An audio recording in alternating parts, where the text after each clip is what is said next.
मर्दा मिलल हवा नड़िया गे, रोज पिया हऊ तड़िया गे। मर्दा मिलल हवा नड़िया गे, रोज पिया हऊ तड़िया गे। कब मारा हो झोटा कबारा हो, कब मारा हो झोटा कबारा हो, कब घिचा हो सड़िया गे। मर्दा मिलल हवा नड़िया गे, रोज पिया हऊ तड़िया गे। मर्दा मिलल हवा नड़िया गे, रोज पिया हऊ तड़िया गे। आप सुन रहे हैं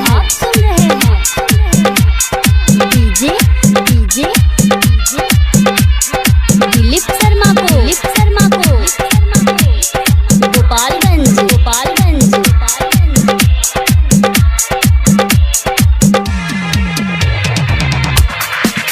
पूता ताड़ी पी के सूते हमरा संगवा गे।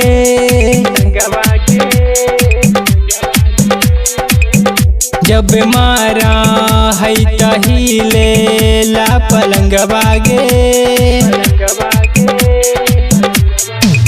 पूता ताड़ी पी के सूते हमरा संगवा गे।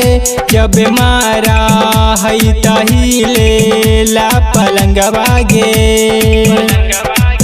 देहो छाटल छाटल गरिया गे, किसे फेंकहु थरिया गे।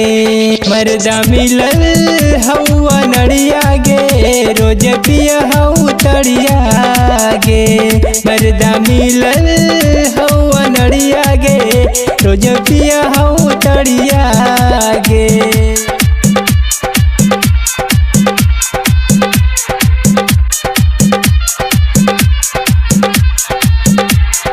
दिलीप शर्मा गोपालगंज।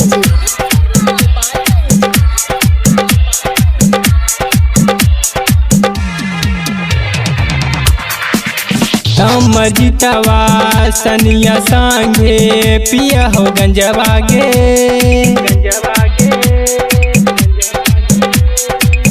रोज पी के आबे उता करे तंगवा गे। हमर जितवा सनिया संगे पिया हो गंजवा गे। रोज पी के आबे उता करहु तंगवा गे। संगे रंजन सुलेख संजन जी, मिलके कर रंगे दरिया गे। मर्दा मिलल हवा नड़िया गे, रोज पिया हऊ तड़िया गे। मर्दा मिलल